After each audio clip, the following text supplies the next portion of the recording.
It's 935 KDAY Hip Hop back in the day. I'm excited about this. I love this man. Growing up, my whole entire family. I'm talking about comedian, but legendary Paul Rodriguez. You're the one. Oh, man. Thank you so much for being here. We just actually had this really cool conversation about you being from Compton, California, the CPT. Shout out to the CPT, Hub City. And you were there, man, you were saying when the riots happened, correct? Yeah, 1968, my father had the bright idea that he wanted to save some money. You know, he had an injury. We were migrant farm workers, and he was looking in the paper, and he saw that there was a house for $60. And he says, wow, this is the answer from the Virgen, you know. So what would they do $60 for, 3 bedrooms? So it was in Compton. We don't know anything. You know, we're from we're harvesting, we're migrant farm workers, right? Yeah. So very, what that country, Mexican country, tú sabes, paisas. And so we don't know. I've never seen an African American person in my life, right? No, Paul. Well, look, we're on the monte. You know, I'm serious. Yeah. I mean, I knew that other races existed, right? But we down there, and it was quite an adjustment. You know, my English wasn't so good. Not that it's great now. I went to Mona Park Elementary. Anyways, 2 months later, Dr. King is assassinated, and the riots explode. Right? Mm-hmm. We understand the anger, but we don't know the back history of it. You know, I hadn't been socialized enough. So all I remember is my father saying, "Hey, you know English? Make a sign that says we're not white. You know, we're not white." What? We're not white, right? Up in the roof, my brother George got a shotgun. You know, we were protecting ourselves. It got bad, right? And but I knew a lot of the homies. I said, hey, they're gonna burn up Kenny's shoes. Size 7, you know. I become friends, right? Anyways, my stupid sign says, "We know why." They wasn't even spelled right? I'm out there pointing to them. They didn't mess with us. It was cool, right? I still got a lot of friends. I went to school with Kenny Landro, for example, from the Dodgers. Oh wow! He made it all the way, and some other people. You made it all the way. Well, yeah, you know, it's always a constant battle, you know, to try to stay relevant in a business that will, eat you up if you don't. But you know, I've never been the kind of person that blames anybody or anything for my situation. You know, when show business is not giving me an opportunity, I make my own. You know, like I made $1 million to Juan. That was through a dry spell for a small budget movie. And, you know, whenever I have my situations, it does no good. Everybody knows that opportunities are very limited for Latinos, especially Mexican Americans. How does a city that's 55% us, we're totally, we're not even close to represented. It just gets me angry, but me getting angry means nothing, right? So what I do is I make my own, right? I pitched, some studios don't even allow you to pitch an opportunity, right? But I could be mad about that. I could use the racial card, but none of that will make a damn. You know, my attitude has always been, all right, well then let me gather my friends, and what do you want to do? If you really want to do something, I believe this, I live it. You know, you can find ways around the situation. You might not have the millions of dollars to shoot a movie, but it is possible, you know, and that's what I did, and that's what I've done. You know, it's funny that you said that you're like, we're the majority and we're not represented enough, and that draws me back to a conversation that I had with one of my friends who does PR for Latinos in the entertainment industry, and she said, Cece, you know what you need to do? She said, if you see these Latino shows on Netflix, if you see them on Hulu, she said, even if you don't watch them, push play and clean the house. She said, that's all we need. We need it to stream. And I thought, oh, light bulb. I didn't even think about that. And now when I go and I give speeches and I tell these students, I'm like, listen, we have to support the Latinos that are doing it, that are trying to pave the way. Go in there, push play. Even if you don't watch it, just clean the house. Like, we have to, because it'll count for something. I've been preaching that forever. You know, I've been preaching that forever. I was the first one to have a national television show. And instead of being supported, I was attacked, you know, by LULAC, Mecha, all these big organizations didn't come behind me. They thought that AK Pablo back in the day probably weren't even born, you know, first national television series. But how could I explain to people, right? I knew the series was gonna not succeed. Norman Lear comes to me and he goes, "We're gonna do AK Pablo. You're this comedian. You live in this house with 10 other people. Your family, big old family, right?" What was I, who knew nothing, to argue with Norman to go, you know, that's not going to work, man. And they cast... Especially Norman Lear. Yeah, right, do you know exactly. what I mean? Who Like, am I, right? seriously. Yeah. So after a while, I just shut up and took the money. You know, I knew that I'd have to do something else. The reason I knew it wasn't going to work was the thing I couldn't explain to them. They cast it wrong. They would cast a Cubano as my brother, Joe Santos, an Italian guy was my father, Kitty Jurado, Mexicana. So to whites, we all talk funny, you know. Yeah. But to us, we know each other's accent. I know you're from Salvador. I know you're from, you know. Yeah, so you're from Spain, yes. For Latinos who I want, you know, the people I wanted to accept me the most, I knew right away they would know it's phony. My own family, my mom would go, he's not even sounding like a Mexican. How can that be your father? My father's going, how come they didn't hire me to play you? I said, oh, Dad, you know, I'm your real father. I know how to talk. I said, oh. So I'm dealing with my family. You know, it was one of the hardest, most awful times of my life. I began to get a lot of hate mail from, when I first started to do stand-up, you understand, there were no Felipes, no George, nobody like that. Right. Now, these guys don't owe me nothing, but they should consider my situation. When I first started doing jokes, Raza, the people I wanted to impress the most, turned on me and goes, you're making fun of us. You know, you're saying that we're this and that. Well, put yourself in what was I going to talk about? Being Chinese? I'm not Chinese. What was black? This experience? No. My material wasn't probably the best. In hindsight, it was probably offensive. But I'll tell you right now, I see a lot of these comics doing the same jokes they're doing I did, but they're not paying the price. You know, so I think you pay the price when you're paving the way. You know what I mean? That's what it is. When you're the first doing something, you're paving the way. And even growing up watching TV and watching you, like, I was never into comedy. I love watching you, though. And I love seeing somebody that was my skin tone. I didn't know the backlash, or I didn't know what was going on behind, you know, the curtain, because we're not privy to it. But from a fan, just seeing you, and you look like my family, you're brown like me. It meant so much to this brown little girl watching TV, you know? I don't want to give you the impression that everybody was offended. Right. A lot of wonderful people said a lot of wonderful things, right? But what you remember, somehow you only remember those moments. You know, you only remember a 1,000 people say, man, we really like you, we laugh. But you remember that one or two persons. And then my mother would get phone calls from our relatives, our friends, you know, your own familia going, hey, he said that there were 13, he has 13 kids, or whatever. And I told my mom lots of times, Mom, whatever I say on television is an exaggeration. I'm trying to make people laugh at the story. Goes, well, you know, there's only 12 of us. And who are you not counting? And I'm going, Mom, I'm trying to explain that to them, right? I said, it's just, I got sued by an uncle. I'll tell you, this is one of the most painful things. I got sued by my uncle. I did a routine on the Latin Kings of Comedy about going to France and all that's true. Right. But I used his name, you know. So I go to my uncle and say, you don't want to sue me, Uncle. What were you going to do this? Come on, Theo. I said, let me buy you a truck. You know, let me buy you something, you know.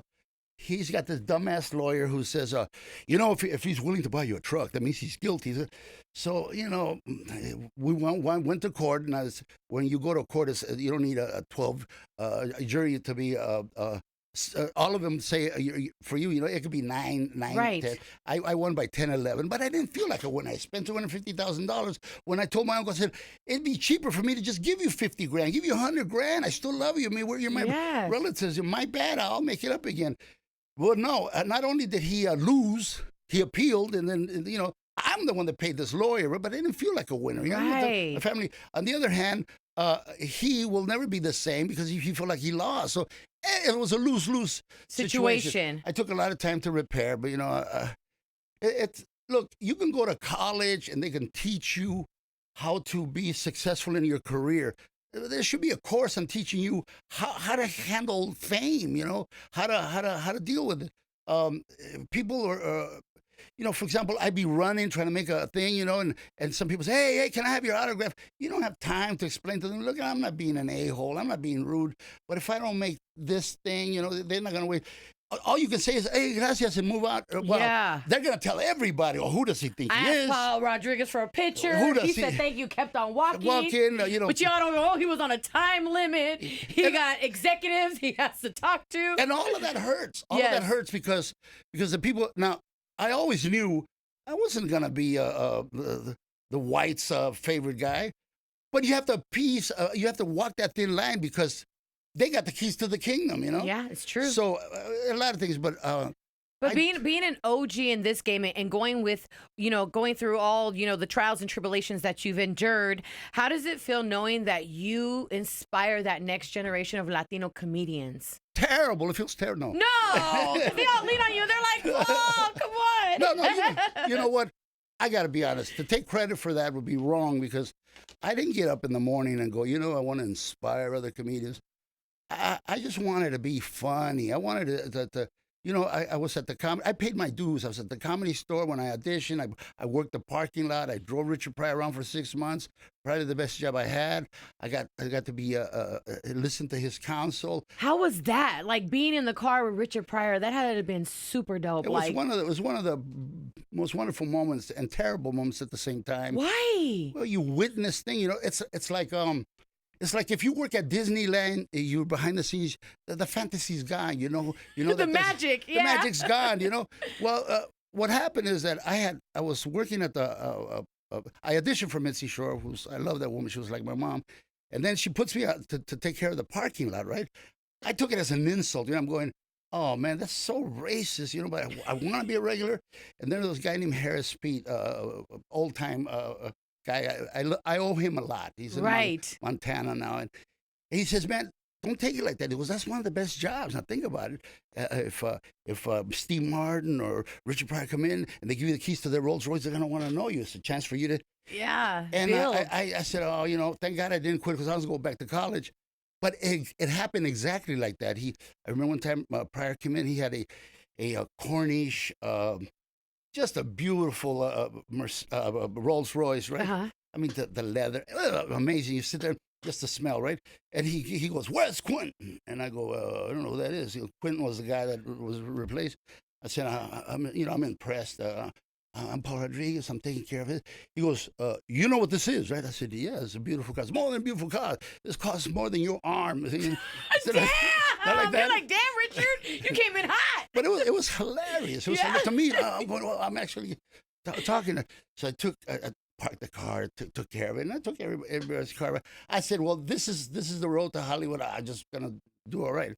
But it got me close. I remember I'm giving him his keys. He goes, "Run over there to the store and give me a pack of Marlboros." He gives me $100. And I go, wow, that's the nearest liquor. So he goes, "Take the car." And what? So I backed the car up and I'm driving down Sunset Boulevard in this Rolls Royce, and people just looking at you. The car. They're like, "What's this Mexican doing in this Rolls Royce? Hold up." I go down there. I get 2 packs of Marlboro Red Box. I'll never forget. I come back and park the car, and I go over there, and there's the show's going on. He's sitting there with Mitzi Shore. I said, "Here's your cigarettes." I'm counting out back then it must have been $3 or $4, Right. And he goes, "Keep the change," And I go, "It's 100, right? I mean, that's a lot of money." Yeah. It's 100. He goes, "I know what I gave you." The N-word, he called me. And I said, "Wow, man, I'm making $20. I'm making $20 a day. That's what Mitzi was paying, And then whenever somebody drops out, you were the fill-in, right? So I said, damn, man, I kept that money up. I'm living in Compton. I go back to my mom. They hated the fact that I left college. I was in the Air Force, and I was going to the college, the GI Bill and all that.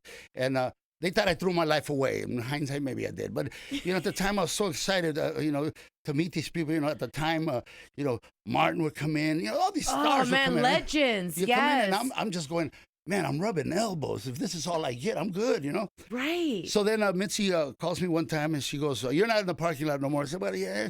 She goes, "I recommend you. Pryor needs a driver. He's doing all this." So I show up at his pad, and you get to know this guy, and you see the people that come in. You see there's no other word to say, the drug use and all that, and he was very generous, and I remember he would have like a silver bowl of a bunch of yellow, and God, take some and then move on. It was very, back in that day, we're talking about. It was kind of matter of fact. Yeah, it was used in the production. When I did DC Cab, the first movie, they would write it in there, and so it was, everybody's doing it, right? I never liked it because it made me jittery and nervous, but I knew it was expensive, right? So I take some, and I'd hook up, I sell it, I sell it, and I was more of a weed guy, you know. And although I did try it, I tried everything. I didn't want to ever have my kid and say, don't do this and don't do that. 'Cause I've done it, you know. Here's what's going to happen, right? I've already fallen into this hole. You don't have to go there, right? And it was just not my thing. Thank God. Other things were alcohol. You know, nobody escapes this.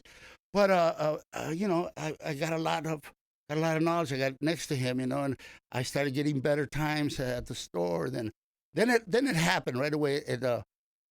All of a sudden, I got an opportunity. I went over there to apologize. I had to leave this job, you know, and he fired me. But it was a wonderful fire. And he goes, "You don't need to be driving me around." He goes, "You know, you're a comic. So you get out there and do your thing." That's awesome. So it was wonderful for me, you know. I love it. I've had wonderful experiences and I've had, you know, sad experiences too. But let's go on into something that is a little bit more joyous, because we love this. Your son, P-Rod, Paul Rodriguez Jr., professional skateboarder. We got this segment on our show now. Paul Rodriguez said he listens to KDAY all the time, so I know he knows about our this or that. So we wanted to play a game with you, and we wanted to ask you, this or that, would you rather skateboard with your son, or would you rather have your son on stage with you hitting jokes? You know, my son, you can't get him on stage. He's very shy. Although he's in show business and all that, but you'd be surprised how shy he is. He just doesn't know how. He'd get nervous, you know. And I would rather skate and break a leg than have him on stage, because he's frightened of that, you know. He's been frightened ever since. I love that. You're still dad. He's like, listen, I'd rather break a leg than have my son uncomfortable on stage. Let me tell you one of the stories as true as I can tell you. When they opened Orlando, in the Disney World, right? Regis Philbin, a host here, very popular, opened over there. So he invited me. Born in East LA, just come out. It was a hit. He invites me over there. I take my kid, right? I take my son and my sister, and we're going to go to, you know, with this opportunity to Disney World. And I just go to Disney World, but you don't have to stand in line. They give you a host. You got VIP treatment. Yeah, right to the front of the line. You go to the store, anything you want. Mexicans love that. You know, yes. Oh, yeah. You know, I'm making a good buck then, but freebies are always going to be good. Right, exactly. So I bring the kid, and he's distracted. You know, he must have been about 3 or 4 years old, my son. And after the show, it's open outdoor. Right. I get mobbed, right? People coming up to me and wanted this and that, and I'm signing, and I lose the track. Out of nowhere, I hear a little voice that's crying, you know, crying, and I just I go there and I see him sitting there all balled up, crying, and then he says, no. He says, "Who are you?" And I said, "I'm your dad." And he goes, "What's all these people?" He said, "Who are you?" He said, "You told me like that." He said, "Who are you?" With a little balled up. I pick him up and say, "Oh, mijo, I'm so sorry." You know, I was scared, but you get all wrapped up into your little fame game. You forget what's really important. And so my sister was off shopping or something like that. She was going to come to the show. I thought she was going to sit there. Everything was cool. It was a scary moment. Can you imagine a parent who loses their kid? I just lost him for like 30 seconds. I'm going insane, right? So, the moral of the story is, many years later, I didn't want him to be a skateboarder. What did I know? You know. Yeah, but I'm sure you were probably nervous as a father too. That you're like, I don't want my son to hurt himself either. Yeah. You know, he says, "Dad, I'll tell you what. I wanted him to go to college." I said, "You know, I worked very hard. You know, you can go to any university you want. That's I got the money for it." He goes, "Dad, this is my epiphany. This is what I want to do. I'll tell you what." He goes, "The X Games are here in Los Angeles this year. Come see it. If I don't place, Pop, you know, which is a big thing to say. You know, 1, 2, or 3, right? If I don't place, Pop," he goes, "You got me. I'll go to college." You know. I said, "Oh, good." So I'm going over there. I see the lineups, a bunch of people. I got a good shot here. My son's going to be a doctor or lawyer or something. He wins the competition. Damn! He won the gold. There was an article in the LA Times that says, "And the Sun Also Rises." It's a takeoff on Hemingway's book, you know, and he's being mobbed and the reporters, and I took the time to walk up to him and go, "Who are you?" And he remembered. That is such a full circle moment, though, you know? I love that. Now, it being Hispanic Heritage Month, we wanted to ask you, is there, you've paved the way for a lot of up-and-coming Latino comedians, but has there been like a Latino in the entertainment industry that has kind of taken you and helped you with your career? They all have, Mm-hmm. This is what look, I think it's one thing to say, I'm out there helping. Raza in general should know that I don't share the money with you.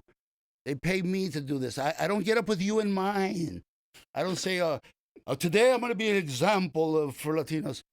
What I've tried to do is to try to live the kind of life that you don't bring shame upon Raza, Yep. You're not going to hear me getting busted on drugs. You're not going to hear me, sexually molesting, I've been very careful of that, and I've been careful of that. Not because I don't want to do those things, because they sound fun. No, okay.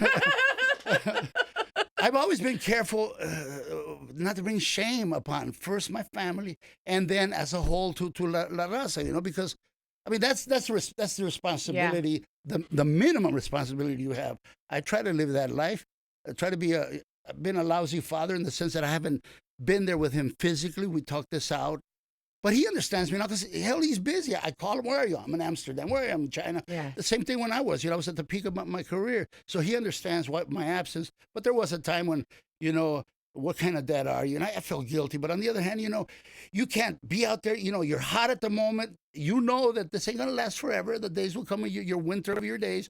So I was trying to get all the fitty I could. I had a large family. I was trying to buy a lot of responsibility. Yeah, weight on your shoulders. Spread the wealth for my familia. That was my intention. So now there was one time I was really depressed, and my secretary said, "Have you ever heard of this song, Cats in the Cradle?" I said, "No, I'm more of a Vicente Fernandez kind of guy, He's like, "I like Chente." So he says, "Listen to this," and he plays a song, and the lyrics in that song just moved me because it's exactly what was going on. A child was born the other day. He learned how to walk while I was away, and I felt terrible. I said, "What am I going to do?" Because I come from real poverty, real poverty. There are other people who tell you, I was poor. I only had 2 pairs of shoes. Compton. There's a lot of people. People are mistaken. Aren't you from East LA? Because they from the movie they thought East LA, and I don't got time to explain. But I'm from Compton, right? The riots, the fighting, the all these things I've seen. I'm not making it up. I got books. I could show you, right? So it'd be so easy to find out if I'm lying, right? So there's no need to lie. There was a time there where Raza couldn't identify. What Compton, man? I thought you were from East LA. Well, the movie. I'm from right. This whole thing. Anyways, so I went to a commencement of high school to do to speak to the kids. It's a lot of Raza now. I'm here to tell you. And I said, they asked you, what motivated you? What was on your mind? After, Getting the hell out. Exactly. Shooting. I don't know what else to tell you. Get the hell out. I love Compton, but it was a violent place. Fights, Compton Barrio Tres, really bad place. And I was among the bad, but I was never bad. I was just figure out the biggest gang and claim that. And then when I'm down the street, they're from some other gang. They go, "Where are you from?" I say, "Where are you from?" They said, "So we're from right here, 155." And I said, "That's where I'm from." I don't want to. I don't got time. But I always right. When they were there, to do a drive-by. We were shot up a lot of times just drinking. There was a drive-by. I always, may God forgive me. I went on a drive-by one time. Oh my God, Paul Rodriguez! But I remember specifically in the back of my head knowing this is so bad. They had beat up a guy named Caesar who left our particular clique. I went to Paramount, and and they wanted to shoot up his house. I don't want to participate in that. But the other time, hey man, you're young, you want to belong, right? And I always, I hope the statute of limitations is gone. Absolutely. I remember specifically telling myself, shoot down. Don't shoot in, shoot down. I don't want to hurt nobody. Yeah, I don't hurt nobody, I didn't have no gun or nothing but to say, "Oh, take this, we're going to drive, So they do the drive, and they took off, right? God bless, nothing happened. Didn't even come out on the news, anything like that. they did it again, and I wasn't participating on that. And they shot into this house, and they hit the guy's mom. You know, she survived, but still, I don't want that on my conscience. Yes. You know, and at the same time, you live in this world where you want to have respect. I was always a funny guy. We have respect, but at the same time, you know, every time they were going to do something, I was going, man, there's a Tupperware party. I gotta go. I found some excuse, you know, my mom, this and that, you know. By the grace of God, that no, and we are so glad that you didn't take that path and you took the one that you were meant to be on. Check this out. Can we finish it? Yeah. Years later, I'm doing a HBO special live from San Quentin. It was like homecoming, you know. I walked down there and Raza and you know, Negros brothers, you know, out there going, Rodriguez, hey, what you doing here? I said, so I'm here doing a TV special. He goes, yeah, we're all doing TV specials. You know, it was sad because I had a relative doing time there, true, and I knew about 6 or 7 people, Mexicanos, you know, Raza, and stuff like that, and it was hard for me to say there, but for the grace of God go I, you know, because my mom was always telling me, you know, mira, juntos pero no revueltos, you know, giving all these mensajes, you know. It was always worried, but don't go out there, you know. I always kept in the back of my mind that I'm young. This isn't my whole life. I want to do something. I want to go for it, and I ain't gonna go there if I get locked up for some tontera, you know. Yeah. Which all these gangs are just tonteras. You know, people are claiming turf. Claiming their turf. They're all renting. Nobody owns nothing, and they're willing to die for that. But that's another psychology. The grace I got out, I'm doing the commencement thing, and they asked me, and I said, look, I could stand up here and lie to you and tell you that I dreamed and I this. My only motivation was to get the hell out of here. I didn't want my house shot up. I didn't want this and that. I worried about somebody innocent, you know. So I worked hard, and I bought a ranch, and I took my familia all the way, and they live in Fresno. They're still there, and that was my Oscar, my Academy Award. That was the whole thing. After that, I just went on doing what I'm doing, and it's been it's beautiful. I feel like years. everybody, it doesn't matter what level of life we're on, what we're all doing, everybody has that sense of we want to take care of our family. We want to be able to provide. We want mom, we want dad to have an easier lifestyle. We knew what they went through raising every us. true raza. Yes. Their goal is to buy their mother a house. Mm-hmm. I did that. I bought my mom a house, and all the land is a ranch. My parents were migrant farm workers, you know. That day is, I was done, you know. That was the most important day. Yeah. It was. It was. Now you've got the Chicano Comedy Festival. I'm super excited about this because you're with Jesus Sepulveda on stage. Hey, they're with me. Oh, that's right. Hey, let me back up. That's right. He has spoken. They with you on stage. Yeah. Concrete, Jay Valentino, Martin Rizzo. It's so funny. Me and him were influencers for Adriana's Insurance at one point. Yeah, but just to name a few, Chicano Comedy Festival. This is so dope. I love this. I love seeing all these Chicanos on stage together. Let's talk about it. Pico Rivera Sports Arena. Yeah. Man, how you feel getting on stage with all these cats, though? And them getting on stage with you. Well, you know, I know what they're going through because I went there. You know, this is their moment to shine. If I have any kind of notoriety and people come out to see it, you're going to get a good show. But, you know, I always try to tell them, you know, the benefit that they have that I didn't have is they have someone they could measure themselves to. They, you know, even the ones that might dislike me or didn't care for what I did, they could at least say, you know, I'm better than that guy, or I'm not as good as that guy, and then go from there. You know, who did I have? I had nobody. I had to invent whatever it is. I didn't even know what to talk about.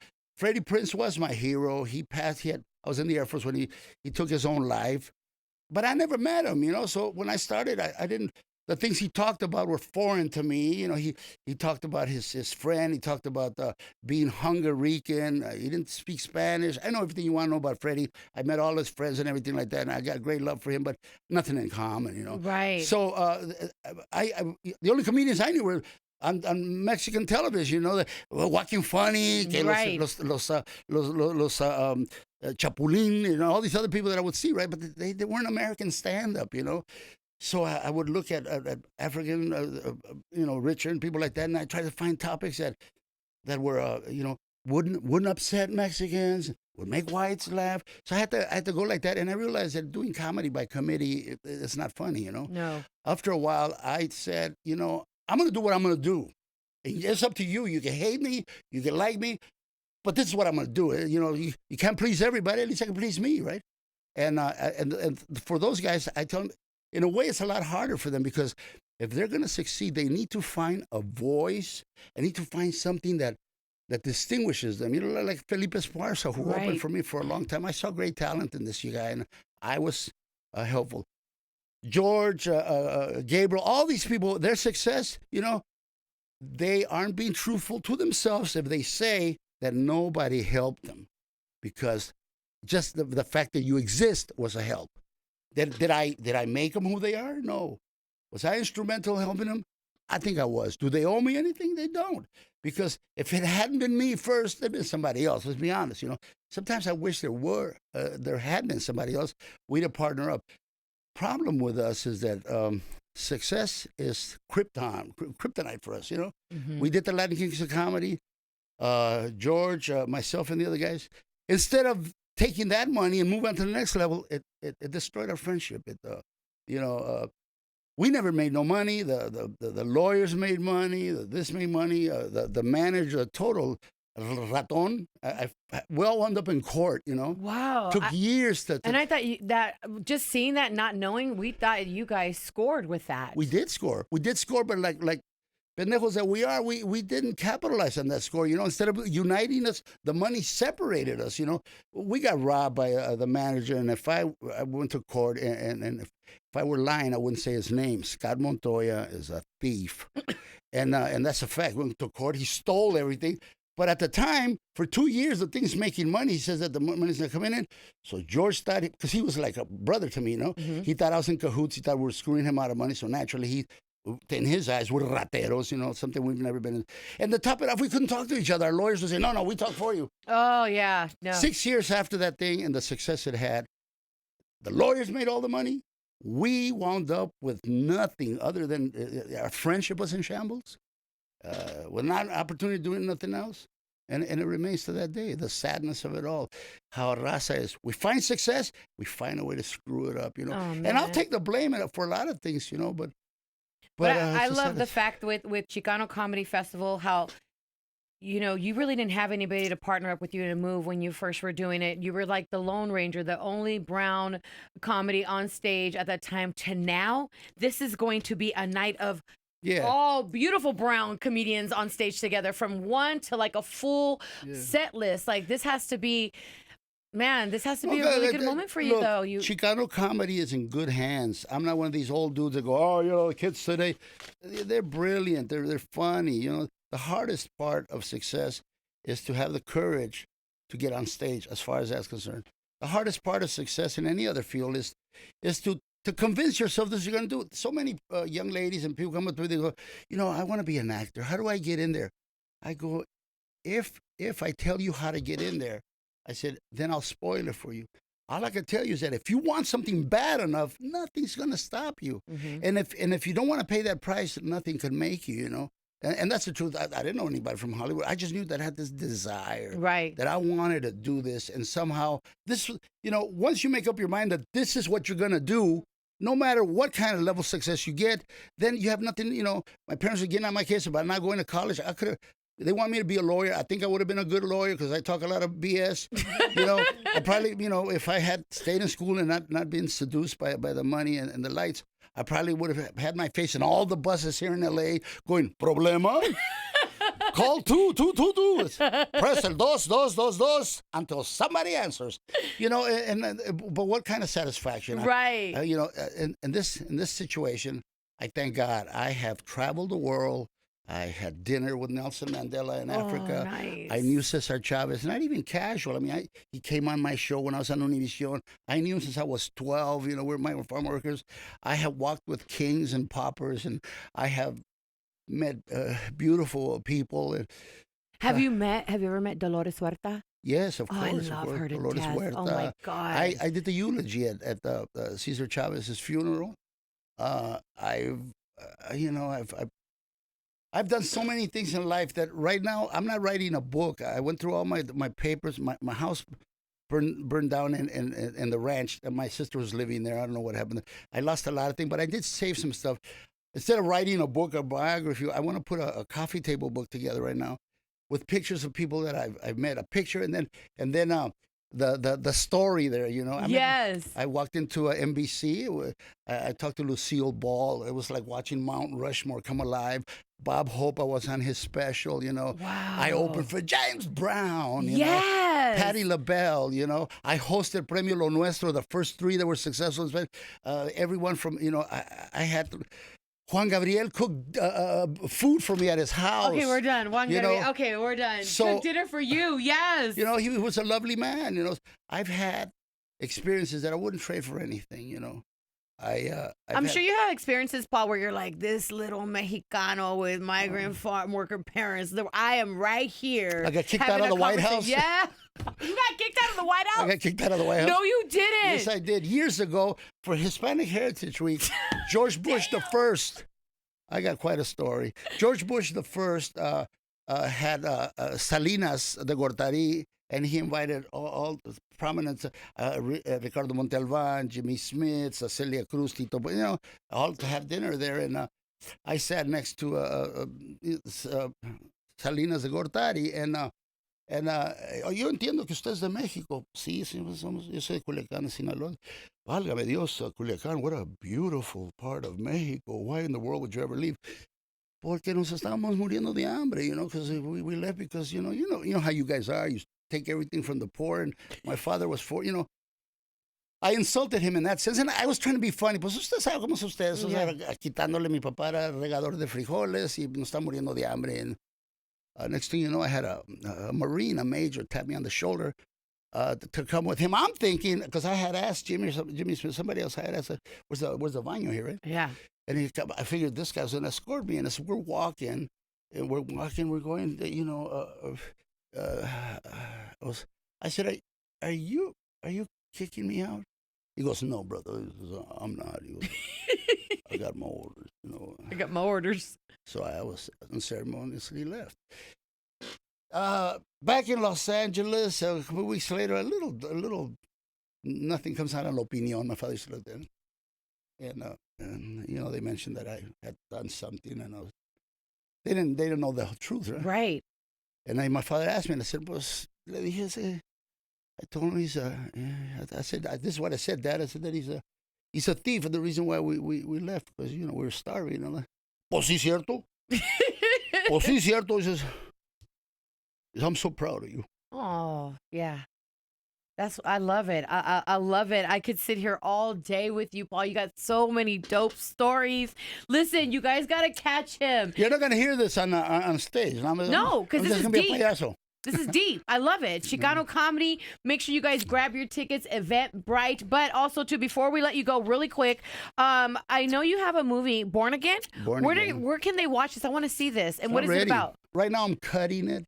I got Cesar from Los Lobos. I called upon all my friends. Who could afford them, right? Who could afford Danny Trejo's price, you know?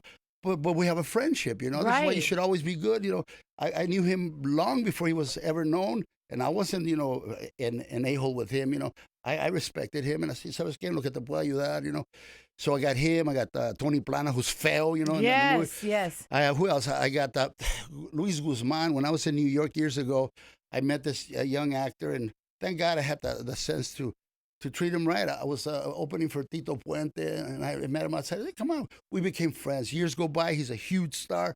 I said, brother, I need it. He goes, lo que tú quieras, mi papá, lo que tú quieras, tú sabes, yo voy ahí. I love Luis Guzman. He's so nice. Like seriously. He's We've the had him bumblebee. Here. Yeah, he's the bumblebee. So cool. He's not supposed to fly. Someone like that's not supposed to go nowhere. But he beats all the odds. He plays God. There's in a very funny scene. I have this moment where, you know, because I'm using God to get rich. I have this moment of reality. It's a dream sequence. I go up there and I go, where am I? See about cleaning up, and naturally I go, excuse me, you're the caretaker here? He turns around and I go, oh, I'm in hell. He goes, why do you say that? I said, because look at you. I'm God, you idiot. And I'm going, come on, you know, everybody knows God's more like Brad Pitt, you know, with the blue eyes, todo dreamy, you know. Dreamy. And goes, I'm God, man. So what do you got against Latinos? Nothing against Latino. I like me. So we do this whole thing, totally ad lib, right? We don't know what the movie is. it came out by the grace of God. So I got Cesar from Los Lobos scoring it, the music. Oh my God. I cannot wait to watch this. Like, I already am so intrigued. So, you know, We're Born Again. But the thing is, you go to the studio, I went to that same script, and they go, we like the idea, we'll buy it from you, but you're too old to be a leader. Okay, give me that. You know, I did a Stallone, you know. And I am gambling because if this thing bombs, there's no retirement for me. I'll be working the rest of my life trying to pay this, you know. But I'd rather have, you know, whatever you think of the movie, I want you to know that I tried. That's an example. You know, I'm not going to sit here and hope that Hulu or Netflix smiles down on me. La brava, you know. Go in there, go through the window, you create your own content. And you know, it's easy to talk, but you walk the walk. And if I have to tuck it under my arm and go to every theater where there's a big Latino population and go, just put this on the theater, let's make a door deal, they'll come. If you build it, they will come. And if you're funny, they will laugh. And if not, you shouldn't be in show business. Well, listen, they're going to find all that out. Saturday, it's going down, Chicano Comedy Festival, Pico Rivera Sports Arena. Make sure you grab your tickets, eventbrite.com. Thank you so much for stopping by. I wish I could spend a whole afternoon with you just because I just love but enough so many. about our personal life. Yeah. There it is, Paul Rodriguez. It's 935 KDAY.